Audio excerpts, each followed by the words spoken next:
আজকে তিনটি প্রশ্ন করব। প্রশ্ন নম্বর 1, জাতীয় ও আন্তর্জাতিক চাপের মুখে কি পদত্যাগ করতে বাধ্য হবেন মোহাম্মদ ইউনূস?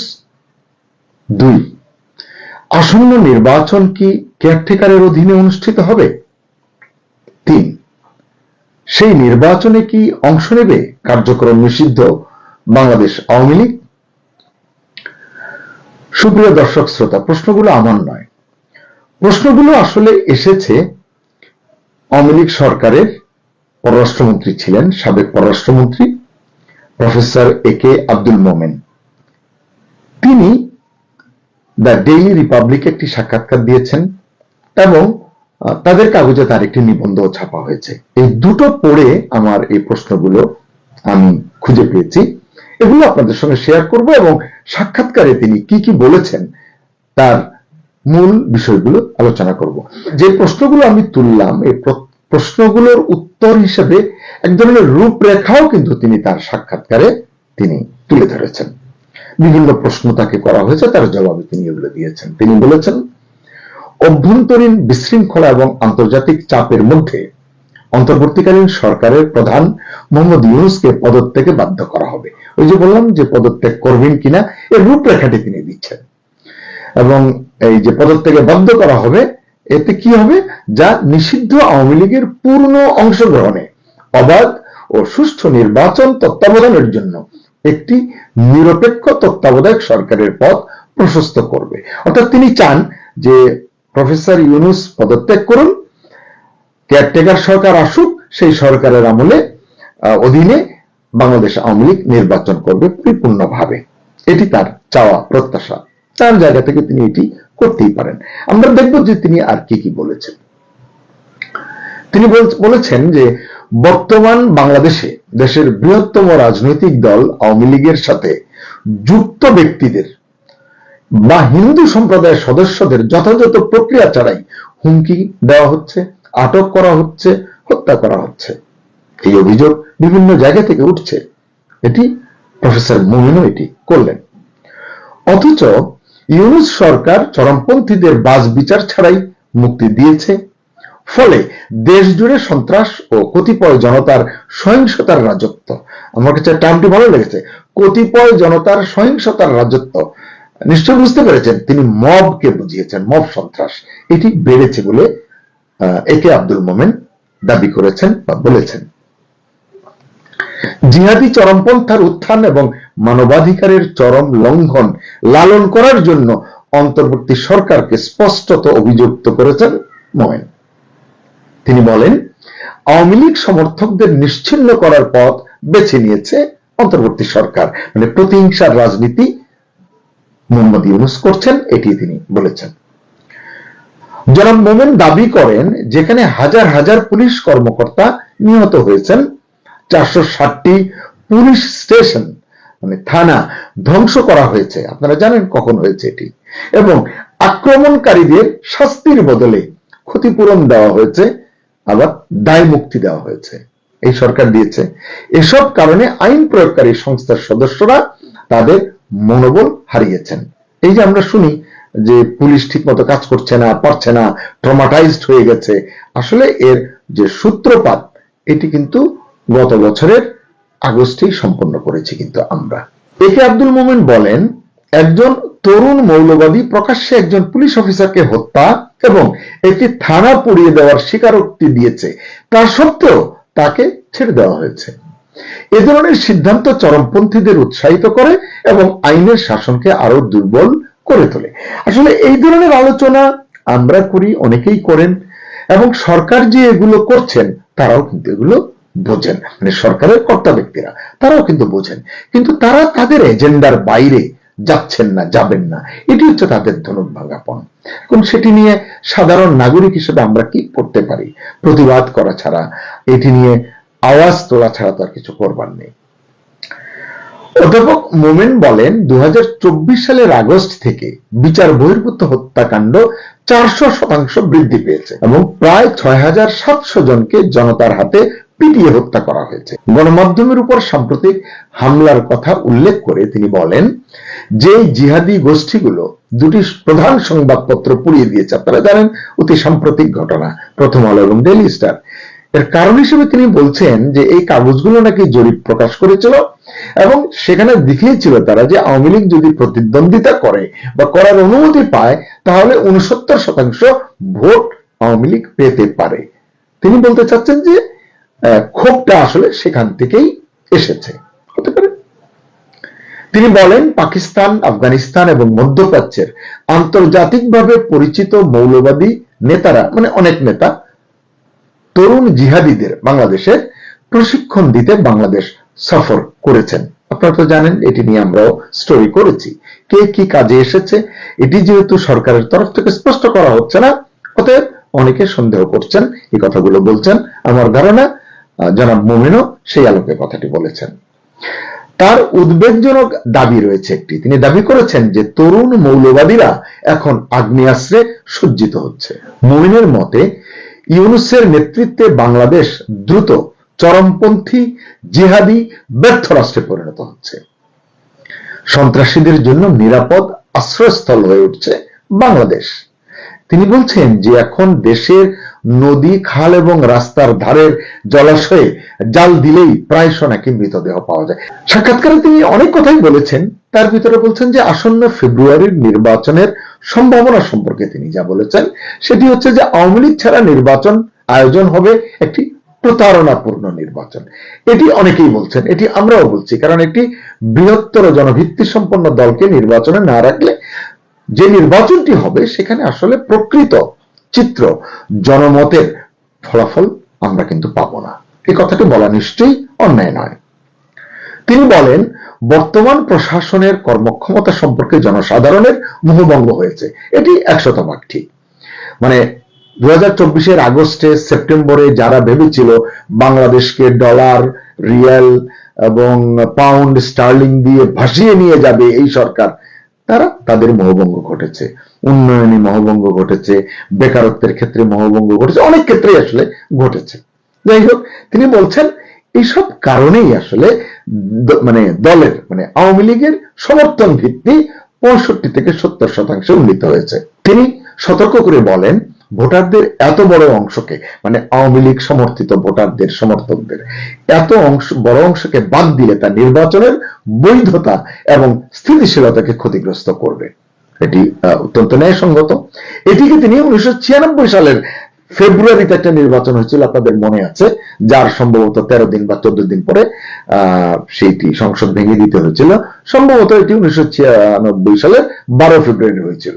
পরে আপনারা জানেন যে তখন বিএনপি ছিল ক্ষমতায়, তারা এটি জোর করে নির্বাচনটি করেছিল, পরে আবারও নির্বাচন করতে হয়েছে।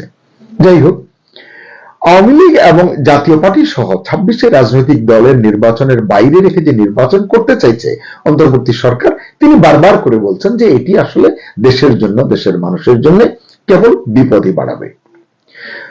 তিনি বলছেন অনেক মানবাধিকার সংস্থা, দেশের বিদেশের, জাতিসংঘ, মার্কিন যুক্তরাষ্ট্র এবং যুক্তরাজ্যের আইন প্রণেতাদের অনেকেই তাদের কাছ থেকে একটি অন্তর্ভুক্তিমূলক নির্বাচনের জন্য আহ্বান জানানো সত্ত্বেও সরকার সেদিকে নজর দিচ্ছে না। ভারত থেকে বলা হচ্ছে, বারবার বলা হয়েছে, সরকার সেদিকে কিন্তু নজর দিচ্ছে না। তারা অলওয়েজ একটি বিকল্প সন্ধানে ব্যস্ত। তিনি বলেন দেশের অর্থনৈতিক পরিণতি ইতিমধ্যেই মারাত্মক আকার ধারণ করেছে। বলছেন 393টি কারখানা বন্ধ হয়ে গেছে, দারিদ্র তীব্রভাবে বৃদ্ধি পেয়েছে। তিনি বলছেন 2023 সালে যে দারিদ্র ছিল 17%, সেটি 2025 সালে 25%-এরও বেশি দেশে নেমেছে, এটি তিনি বলছেন। দুর্নীতি, চাঁদাবাজি এবং বেকারত্ব পূর্ববর্তী সমস্ত রেকর্ড ছাড়িয়ে গেছে বলে মনে করেন ওমেন। তার মতে ব্যাংকগুলো ইতিমধ্যেই ব্যর্থ হয়েছে, শেয়ার বাজার কার্যত ভেঙে পড়েছে, এটি আসলে আগেও পর্যদস্ত ছিল, বিপর্যস্ত ছিল, আরো অবনতি হয়েছে, উন্নতি হয়নি। আয় কমে গেছে এবং লাখ লাখ মানুষ চাকরি হারিয়েছে। প্রতিটি কথা কিন্তু সত্য। এবং বলছেন জাতি ক্ষুধা এবং অনাহারের ঝুঁকির মুখোমুখি, এই আশঙ্কার কথাও কিন্তু অনেকে বলছেন। তিনি বলছেন সংকট কাটিয়ে উঠতে অবাধ, সুষ্ঠু, স্বচ্ছ এবং অন্তর্ভুক্তিমূলক নির্বাচন প্রয়োজন। আসলে এগিয়ে যাওয়ার জন্য ঐক্যবদ্ধ জাতি, ঐক্যবদ্ধ সমাজ, ঐক্যবদ্ধ দেশ কিন্তু দরকার। এটি শুধু আপনি আমি বুঝি তা নয়, এটি অন্তর্বর্তী সরকারও কিন্তু এটি বোঝে। মুমিন বলছেন, তবে আওয়ামী লীগকে, মানে যাদের ব্যাপক জনসমর্থন রয়েছে এমন একটি দলকে, তাদের সঙ্গে শরিক 14 দলকে এবং জাতীয় পার্টির কথাও তিনি বলেছেন, তাদের অংশগ্রহণে বাধা দিলে এই যে রাজনীতিতে দেশে যে অস্থিতিশীলতা আছে এটি কিন্তু কমবে না, এটি আরো গভীর হবে এবং অর্থনীতির যে ক্ষত সেটা আরো তীব্র হবে। মোমেন বলেন, জাতিসংঘ ইতিমধ্যেই নির্বাচনী পর্যবেক্ষক না পাঠানোর সিদ্ধান্ত নিয়েছে। তারা বলেছে এটি তাদের যে চার্টারের মধ্যে পড়ে না, তারা তাদের ব্যাখ্যা দিয়ে বলেছে। তিনি বলছেন যে এর আলোকে ইউরোপীয় ইউনিয়ন, আফ্রিকান দেশগুলো, কমনওয়েলথ, ওআইসিভুক্ত দেশগুলো এবং মার্কিন যুক্তরাষ্ট্রেরও এই প্রতারণামূলক নির্বাচন বয়কট করা উচিত। এটি মোমেনের দাবি।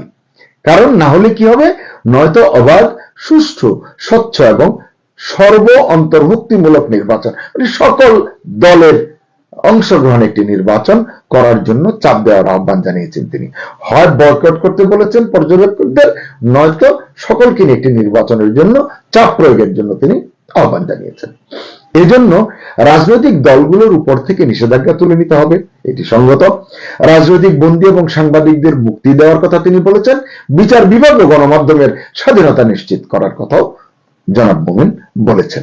এছাড়া সবচেয়ে গুরুত্বপূর্ণ যে কথাটি তিনি বলেছেন, এত সবকিছু করতে হলে যে কাজটি করতে হবে, সর্বাগ্রে মোহাম্মদ ইউনূসকে পদত্যাগ করতে হবে।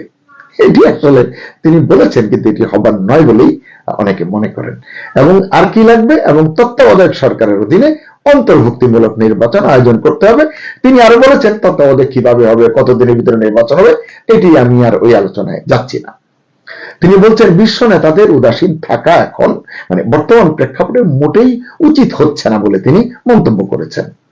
তার মতে গুরুতর অন্যায়ের মুখে বিশ্ব বিবেক আর কত নীরব থাকবে, এটি তিনি প্রশ্ন করেছেন। এরকম আরো অনেক বিষয় নিয়ে তিনি কথা বলেছেন। আমি 1-2 বাক্যে যদি শেষ করতে চাই, যে আওয়ামী লীগের সাবেক পররাষ্ট্রমন্ত্রী একে আব্দুল মোমিন, তিনি তার জায়গা থেকে কথাগুলো বলেছেন।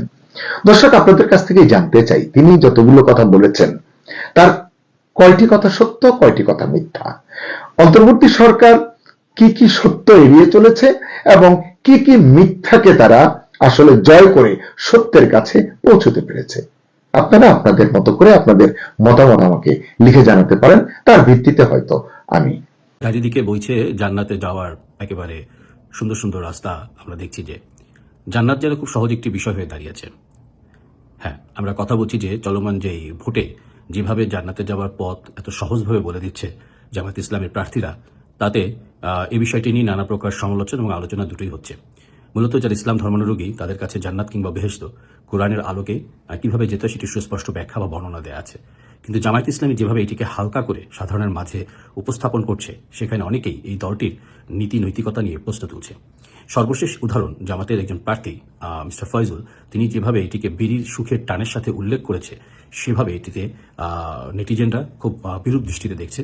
বেসিক্যালি জামাত ইসলামীর মতো একটি দলের কাছ থেকে এভাবে জান্নাতের বিষয়টি উপস্থাপন করা মোটেই সমীচীন নয় বলে তারা মনে করছে। এর আগে আমরা হরহামেশাই দেখছি বিভিন্ন সামাজিক যোগাযোগ মাধ্যমে যে সমস্ত বক্তব্য আসছে, সেখানে জামাত ইসলামীকে ভোট দিলে, দাঁড়িপাল্লাকে ভোট দিলে সাথে সাথে জান্নাত নিশ্চিত। এই বক্তব্যটি 2026 সালে এসেও সাধারণ মানুষকে দিচ্ছে তারা। অথচ এই 2026 সালের মানুষজন কিন্তু সবাই প্রায় কম বেশি নেটিজেন, তারা গুগলে যে জানতে পারেন কোনটি সঠিক এবং কোনটি ঠিক নয়। ফলে জামায়াত ইসলামী নিজেকে ক্রমশই একটি হাস্যরসে পরিণত করেছে দলটিকে।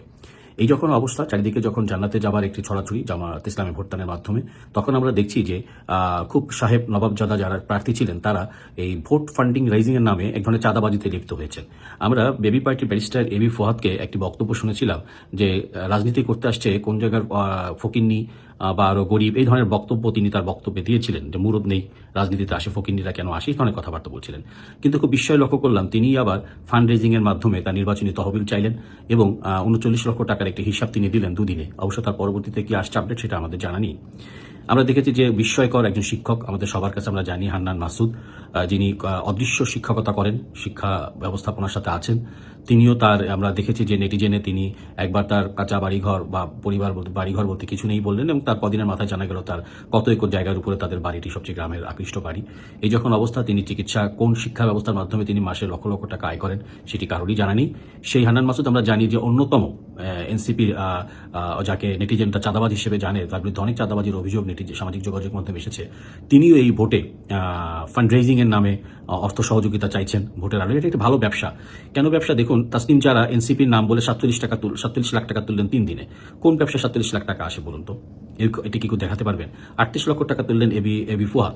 এই 38 লক্ষ টাকা কিভাবে যুক্ত হয়? এটা তো সহজ একটি ব্যবসা, তাই না? সেজন্য এই ব্যবসায় প্রতিদিনই যুক্ত হচ্ছেন, এবং খুব আশ্চর্যজনকভাবে সত্য এনসিপি লোকেরাই যুক্ত হচ্ছেন।